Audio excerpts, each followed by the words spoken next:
Cette saison, avec la foire de Paris, Sébastien, le concours Lépine est de retour. Et parmi toutes les innovations, les inventions plus ou moins farfelues que l'on y trouve, vous en avez choisi une ce matin. Oui, elle va intéresser tous ceux qui ont l'habitude de perdre leurs clés, leur téléphone ou leur passeport par exemple, car d'après une étude britannique, on passerait en moyenne 15 minutes par jour à chercher des objets du quotidien. Et les Fourchette créateurs du système anti-perte 2.0 dont je vais vous parler, ont fait le calcul, ça représente quand même 8 mois d'une vie.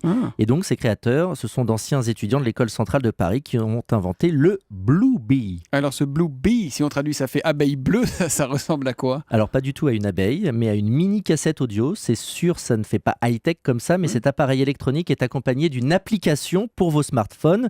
Et à la différence des systèmes de tracking qui existent déjà, l'autonomie n'est pas de quelques semaines, mais d'1 an. Bon alors admettons que je perde mes clés ou que Julie perde les siennes, ce qui lui arrive fréquemment. Comment Blue Bee l'aide à les retrouver? Eh bien, vous accrochez votre mini cassette à votre trousseau de clés et c'est géolocalisé à partir de ce moment-là. On repère à partir d'un smartphone, la sonnerie se déclenche et petit bémol toutefois, la zone est limitée à 50 mètres autour de vous. Ah, sacré bémol, ouais, ça limite quand même considérablement la zone de recherche. C'est-à-dire que si j'ai perdu mon trousseau au-delà de ces 50 mètres, c'est mort. Blue Bee ne me sert à rien. Hop, poubelle. Et non, parce que l'application permet de donner les coordonnées GPS exactes du dernier endroit où le smartphone a été en contact direct avec l'objet. Le Blue Bee fait donc partie des prétendants au concours Lépine et le vainqueur sera connu d'ailleurs samedi soir. Quant à la foire de Paris, elle se tient jusqu'à dimanche au Parc des Expositions de Paris et c'est en partenariat avec Europe 1. C'était la chronique Innovation.